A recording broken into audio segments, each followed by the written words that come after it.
1986 में Steve jobs को Apple से निकाल दिया गया था।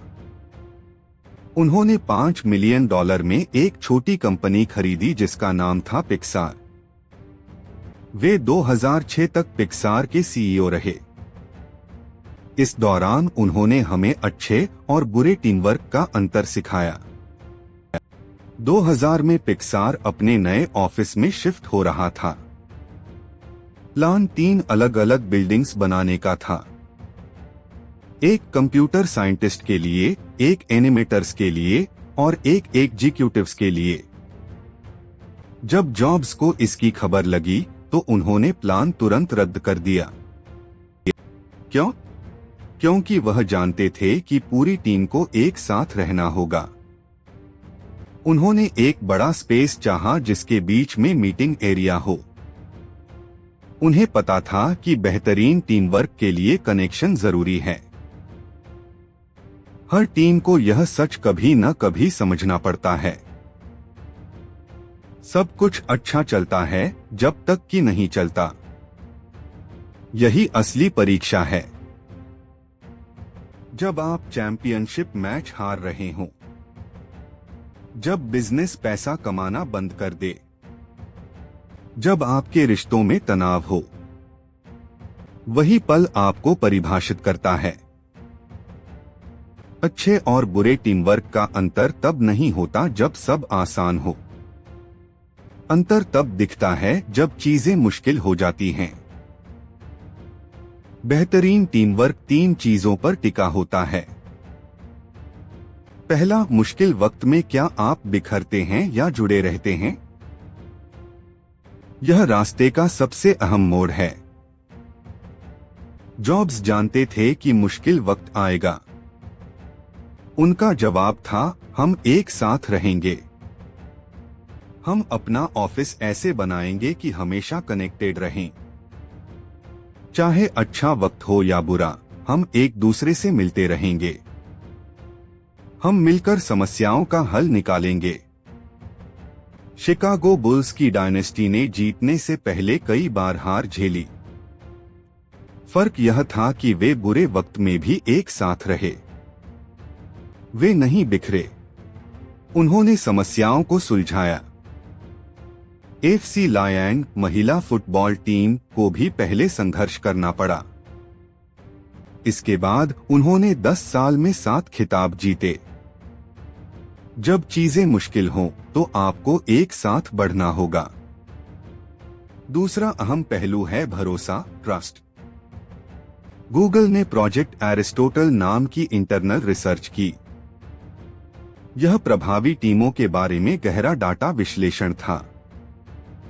सबसे ऊपर 2 चीजें थीं, सुरक्षा की भावना और निर्भरता। यह सब भरोसे के बारे में था। भरोसा कि मेरी आवाज सुनी जाएगी और सराही जाएगी। भरोसा कि दिन के अंत में हम अपना काम पूरा करेंगे। टीमें हमेशा खुशहाल ग्रुप नहीं होती। अक्सर वे जीवन को कठिन बना देती हैं। लेकिन जब मुश्किल वक्त आता है तो अच्छी टीम एक दूसरे पर भरोसा करती है। अपने सबसे अच्छे लीडर के बारे में सोचें। उनका स्टैंडर्ड ऊंचा था।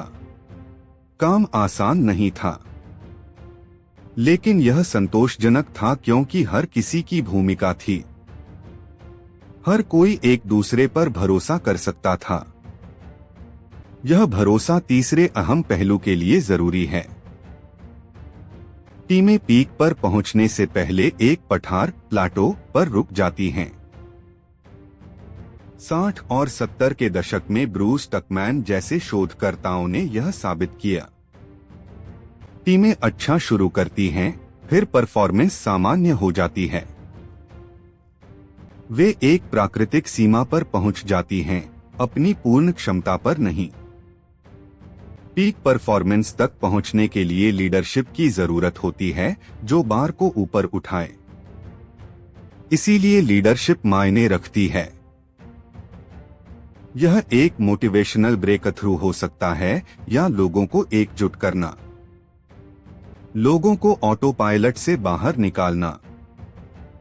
लेकिन इस लीडरशिप के साथ अक्सर दर्द और असहजता आती है।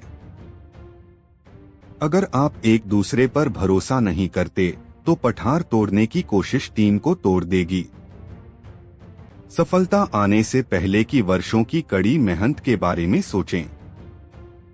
पठार पर रुकने और पीक पर पहुंचने के बीच यही अंतर है। इसके लिए भरोसे की नींव चाहिए और फिर आगे बढ़ाने के लिए लीडरशिप। फेसबुक में शेरल सैंडबर्ग के बारे में सोचें। स्टीव जॉब्स ने एप्पल में वापस आकर क्या बदलाव लाया, उसके बारे में सोचें। पठार से पीक तक का यह धक्का टीमों का मौलिक नियम है। सब कुछ अच्छा चलता है जब तक कि नहीं चलता। खराब टीमें बिखर जाती हैं, अच्छी टीमें एकजुट हो जाती हैं। अनपेक्षित स्थिति में न फंसें। आप जानते हैं कि ये चुनौतियां आने वाली हैं।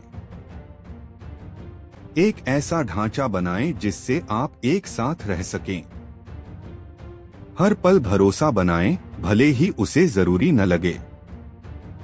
ऐसी लीडरशिप को बढ़ावा दें जो आपको पठार से पीक तक ले जाए। यही अच्छा टीम वर्क है।